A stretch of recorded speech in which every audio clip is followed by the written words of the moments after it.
अकबर ने इनकी चर्चाएं सुनी और अकबर ने ये सिद्धांत किया कि भाई अहिंसा सबसे बड़ी चीज है। तो यहां से अकबर ने अहिंसा को सीखा, क्योंकि जैन धर्म का तो सिद्धांत मुख्य सिद्धांत अहिंसा है।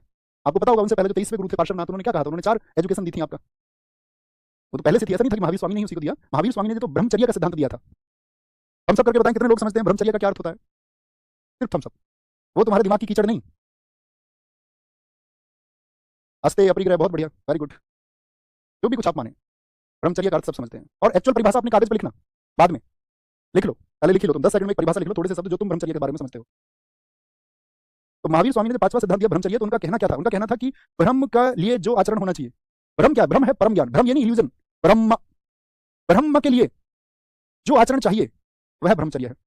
अर्थात परम ज्ञान के लिए जो आचरण चाहिए वह ब्रह्मचर्य है। यानी कि परम ज्ञान के आचरण के लिए भैया चाहिए क्या? परम ज्ञान के आचरण के लिए चाहिए आपको इस सुख का त्याग करना होगा। अब वो नहीं जो तुम समझते हो कंट्रोल ऑन सेक्स, ये ब्रह्मचर्य नहीं।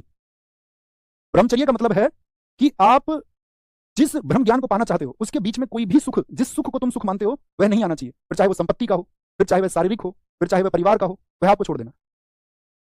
इसीलिए पहले हमारे यहाँ जब गुरुकुल व्यवस्था थी तो क्या कहा गया? बच्चा 25 वर्ष की उम्र तक क्या किसका पालन करेगा? ब्रह्मचर्य का। क्योंकि 25 वर्ष तक उसको ज्ञान पाना होगा। अब 25 वर्ष तक गुजार दिया इंस्टा की रील देखते हुए, तो ना तो जो त्यागना था वो त्यागा, ना जो प्राप्त करना था वो प्राप्त हुआ।